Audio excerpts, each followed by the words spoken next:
চাওক চৰকাৰে যেতিয়া কোৰ্টে যেতিয়া নিষেধাজ্ঞা আৰোপ কৰে তেতিয়াতো মই মন্ত্ৰী হিচাপে মহজুজ হ'ব লাগে বুলি ক'ব নোৱাৰো। এই অঞ্চলৰ মানুহৰ মই আবেগ অনুভূতি জানো, কাৰণ মই এই অঞ্চলৰে ল'ৰা, ইয়াতে জন্ম হৈছো। চাওক চৰকাৰে যেতিয়া কোৰ্টে যেতিয়া নিষেধাজ্ঞা আৰোপ কৰে তেতিয়াতো মই মন্ত্ৰী হিচাপে মহজুজ হ'ব লাগে বুলি ক'ব নোৱাৰো।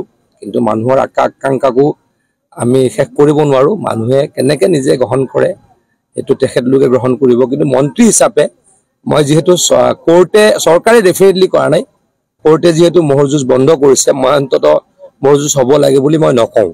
কিন্তু এই অঞ্চলৰ মানুহৰ মই আবেগ অনুভূতি জানো, কাৰণ মই এই অঞ্চলৰে ল'ৰা, ইয়াতে জন্ম হৈছো, ইয়াত ডাঙৰ হৈছো, ইয়াত ৰাজনীতি কৰিছো। গতিকে মানুহৰ আবেগক মই নেওচি কথা ক'বলৈও অসুবিধা। গতিকে মানুহে নিজে সিদ্ধান্ত লওক, তাত মোৰ ক'ব লগা একো নাই। চাওক চৰকাৰে যেতিয়া কোৰ্টে যেতিয়া নিষেধাজ্ঞা আৰোপ কৰে তেতিয়াতো মই মন্ত্ৰী হিচাপে মহজুজ হ'ব লাগে বুলি ক'ব নোৱাৰো।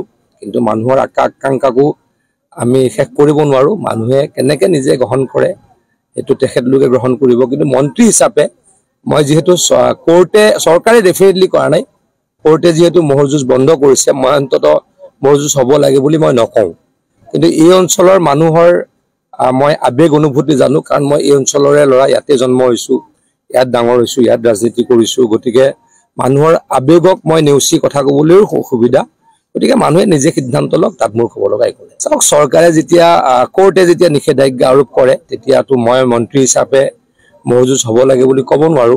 কিন্তু মানুহৰ আকাংক্ষাকো আমি শেষ কৰিব নোৱাৰো। মানুহে কেনেকে নিজে গ্ৰহণ কৰে সেইটো তেখেতলোকে গ্ৰহণ কৰিব। কিন্তু মন্ত্ৰী হিচাপে মই যিহেতু চৰকাৰে ডেফিনেটলি কৰা নাই, কোৰ্টে যিহেতু মহজুজ বন্ধ কৰিছে, মই অন্ততঃ মহজুজ হ'ব লাগে বুলি মই নকওঁ। কিন্তু এই অঞ্চলৰ মানুহৰ মই আবেগ অনুভূতি জানো, কাৰণ মই এই অঞ্চলৰে ল'ৰা, ইয়াতে জন্ম হৈছো, ইয়াত ডাঙৰ হৈছো, ইয়াত ৰাজনীতি কৰিছো। গতিকে মানুহৰ আবেগক মই নেওচি কথা ক'বলৈও অসুবিধা।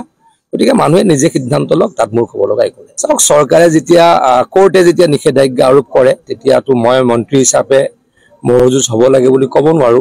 কিন্তু মানুহৰ আকাংক্ষাকো আমি শেষ কৰিব নোৱাৰো। মানুহে কেনেকে নিজে গ্ৰহণ কৰে সেইটো তেখেতলোকে গ্ৰহণ কৰিব। কিন্তু মন্ত্ৰী হিচাপে মই যিহেতু চৰকাৰে ডেফিনেটলি কৰা নাই, কোৰ্টে যিহেতু মহজুজ বন্ধ কৰিছে, মই অন্ততঃ মহজুজ হ'ব লাগে বুলি মই নকওঁ।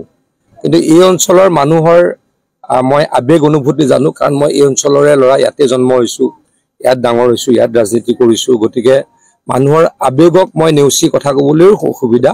গতিকে মানুহে নিজে সিদ্ধান্ত লওক, তাত মোৰ ক'ব লগা একো নাই।